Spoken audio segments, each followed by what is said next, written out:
Hello! This will be a demonstration of proposition 17 from book 5 of Euclid's Elements, which says that if magnitudes be proportional componendo, or jointly depending on your translation, they will be proportional separando, or separately, again depending on your translation. They don't mean anything differently though.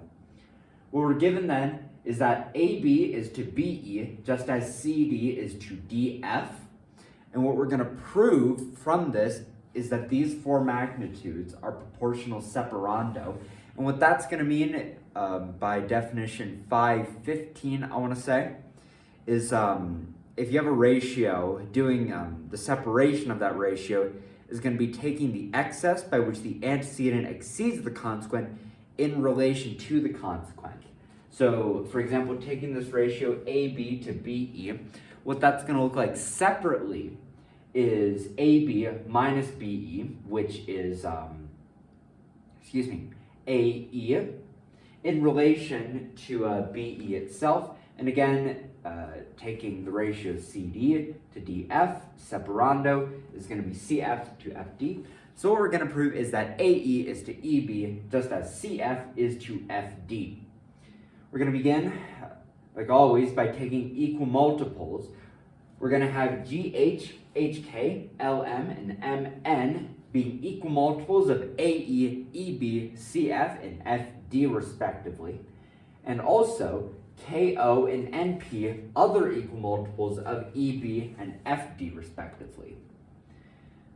Now GH and HK being equal multiples of AE and EB, we can then leverage proposition 5.1, which says that if you have some number of magnitudes and equal multiples be taken of all of them, whatever multiple 1 is of 1 will be the multiple that the sum is of the sum. So GH and GK are going to be equal multiples of AE and AB respectively. Right, so what we've done is that we've added GH and HK to get GK, and this is going to be the same multiple of AE plus EB, which is of course AB, that GH is of AE. But we did in our first step, we made GH and LM be equal multiples of AE and CF, which means that, GK and LM are equal multiple, are the same, how exactly do I say this? They're the same multiple that GH is of AE, so they're going to be the same multiple of each other. That's going to be just a property of magnitudes. So what we're going to say is that GK and LM are also equal multiples of AB and CF respectively. Now we made LM and MN be equal multiples of CF and FD. That was our first step. So again, by using 5.1, LM and LN are equal multiples of CF and CD respectively. So again, adding LM and MN to get us LN, and adding CF and FD to get us FD. So that LM and LN are equal multiples of CF and CD respectively.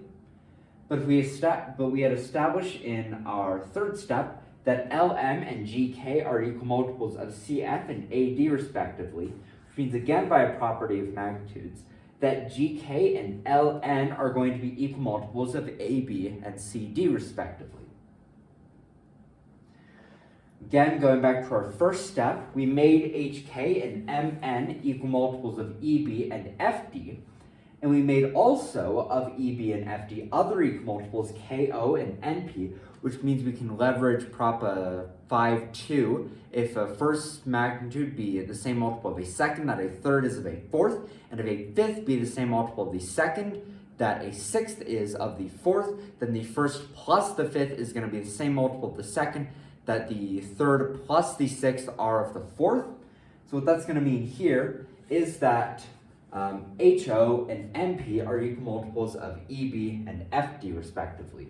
So we've added HK and KO together to get us HO, and so to MN and NP to get us NP. So we're going to say that HO and NP are equal multiples of EB and FD respectively.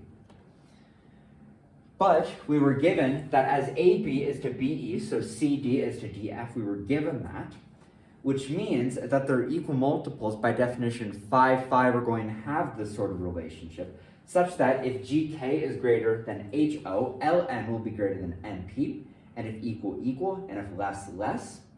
So the reason we can do this is because of the first and third, we had the equal multiples gk and ln taken, right? We had shown that gk and ln are equal multiples of a, b, and c, d. And we've just shown that ho and mp are equal multiples of be and df respectively, which means by definition 515, we can say this, that if gk be greater than ho, ln will be greater than mp, and if equal, equal, and if less, less. So let's say that gk is greater than ho, because it has to be one of the three. It either has to be greater than, equal to, or less. There's no other option. So let's take the first case.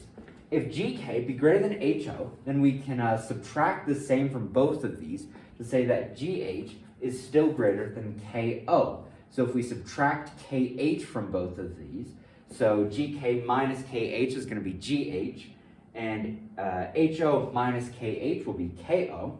So we can say that gh is greater than ko. But again, if gk be greater than ho, we know by step 7 that ln will have to be greater than mp.